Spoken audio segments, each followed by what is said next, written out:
Aujourd'hui, on va parler de la précarité.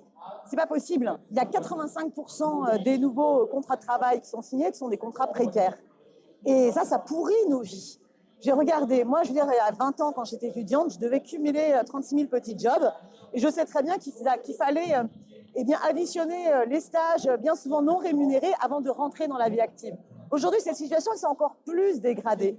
Nombre de jeunes se trouvent contraints, notamment carrément de se mettre en statut d'auto-entrepreneur pour pouvoir avoir leur première expérience professionnelle. On a vraiment une offensive à la fois de Macron, mais du MEDEF, de toute la logique du système oligarchique pour imposer la généralisation de la précarité. Que ce soit des contrats précaires en CDD, que ce soit des stages, que ce soit le temps partiel imposé qui généralement s'impose aux femmes, mais c'est aussi les contrats précaires dans la fonction publique, dans les 3 fonctions publiques. Cette situation, on n'en peut plus.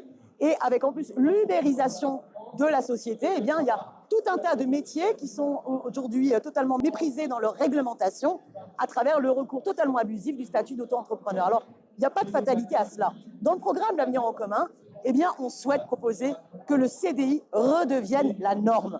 Et on veut encadrer le recours au CDD. Par exemple, on va instaurer un quota maximum de contrats précaires dans les entreprises, pas plus de 10% de contrats précaires dans les PME et pas plus de 5% de contrats précaires dans les grandes entreprises. C'est tout à fait possible.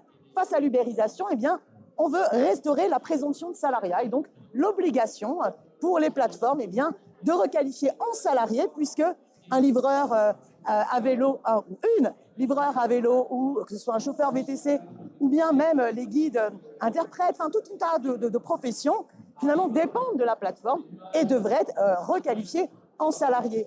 Donc c'est possible et c'est nécessaire parce qu'on souhaite véritablement protéger et faire en sorte qu'il y ait une sécurité au travail, parce que c'est de notre situation de sécurité au travail, parce qu'on a un CDI, un contrat à durée indéterminée, qu'on peut se projeter dans l'avenir. Donc c'est possible de faire l'inverse de ce que nous impose Macron, notamment à travers les ordonnances et son terrible contrat de projet. C'est insupportable qui est pris sous le symbole du contrat de chantier, où vraiment là, il veut généraliser la précarité. Alors c'est possible, on continue, on se bat, on lâche rien.